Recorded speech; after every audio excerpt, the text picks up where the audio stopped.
Oi pessoal, tudo bem? Eu sou o professor Beto de Filosofia, uma vez mais com vocês aqui para um Flash Focus. E hoje nós vamos falar sobre Sócrates. Sim, chegamos a Sócrates. Nos nossos encontros anteriores, nós falamos sobre mito, sobre filosofia, mais especificamente sobre a passagem do mito à filosofia. E nós paramos ali nos pré-socráticos, no primeiro grande grupo de filósofos, pessoal, cuja característica mais fundamental é a cosmologia, ou seja, o estudo lógico-argumentativo, a investigação lógico-argumentativa da natureza.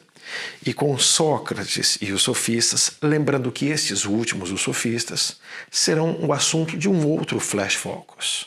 Então hoje nós nos deteremos em Sócrates. Nós nos limitaremos a Sócrates. Tudo bem?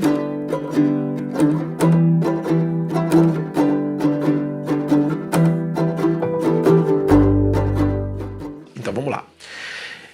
Sócrates tem uma marca bastante interessante. Tanto Sócrates quanto os sofistas, eles têm uma tendência antropológica. Significa que no período socrático a filosofia muda de eixo.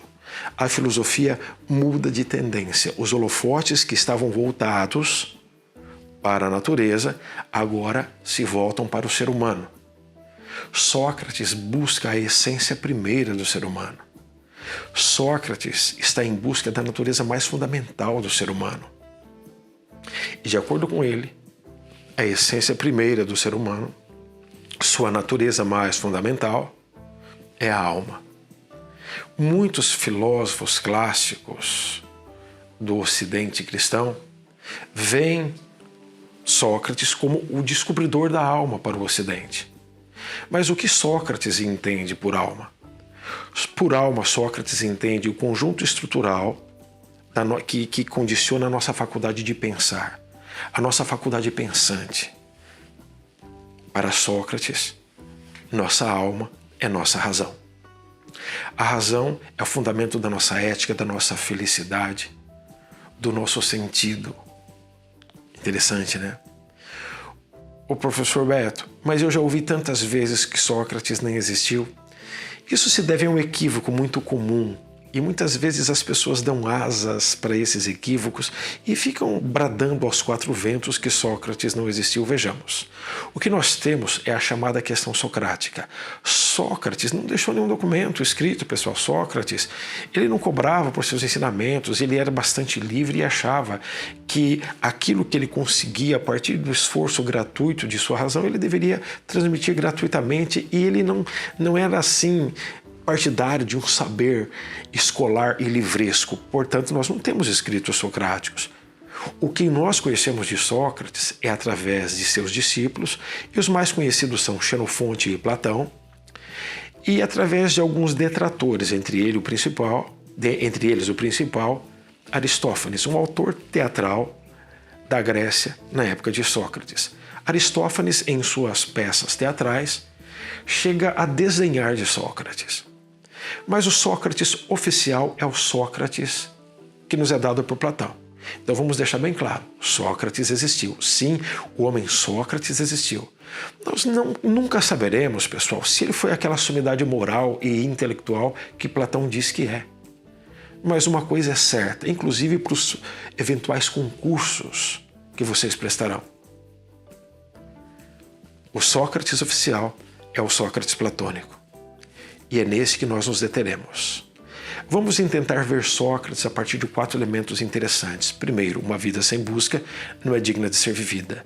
Sócrates entende a vida como uma oportunidade maravilhosa, como um processo interessante de construção e busca. Busca o que, Beto? A verdade. A consonância mais fundamental e casada com a racionalidade. Mas onde está essa verdade, Beto? Está dentro de nós. Daí aquela famosa frase, que não é socrática, estava no pórtico do templo do deus Apolo, na cidade de Delfos. Mas ela casa bem com a filosofia socrática, então conhece-te a ti mesmo. E os primeiros passos para que nós alcancemos essa verdade? O primeiro grande passo para alcançar essa verdade, o primeiro grande passo que fará de você uma pessoa que trilha o caminho da sabedoria é o reconhecimento da ignorância. Daí vem a famosa frase, essa de Sócrates, ou essa com mais propriedade atribuída a Sócrates: sei que nada sei. Pode parecer um clichê, mas traduz bem o pensamento socrático. Mas o professor, Sócrates não nos deixou nada, ele não nos deu uma mão, não nos deu dicas. Sócrates nos deixou um método, um caminho interessante para buscar a verdade. O método socrático, ele consiste em duas partes básicas: a ironia e a maiêutica. A ironia, na primeira parte do método socrático, nós temos um jogo interessante, uma dinâmica de perguntas e respostas, através da qual, ou por meio da qual, Sócrates conduz o seu interlocutor de maneira dialética ao reconhecimento de sua própria ignorância. Uma vez tendo reconhecido sua própria ignorância, o interlocutor está pronto. Para quê? Para a maiêutica, a segunda parte do método socrático. Maiêutica, palavra grega que significa parto. Alguns dizem que Sócrates homenageava sua mãe, que era parteira. E assim como a mãe de Sócrates fazia jovens atenienses darem à luz aos seus rebentos queridos, Sócrates conduz os seus interlocutores a darem à luz à verdade. É como se Sócrates fosse uma espécie de obstetra espiritual, um parteiro da consciência, da razão humana. Legal, né? Mas com esse método, com essa postura de busca da verdade, Sócrates fez mais amigos ou inimigos em Atenas? Bom, Sócrates chamava a si mesmo de mosca.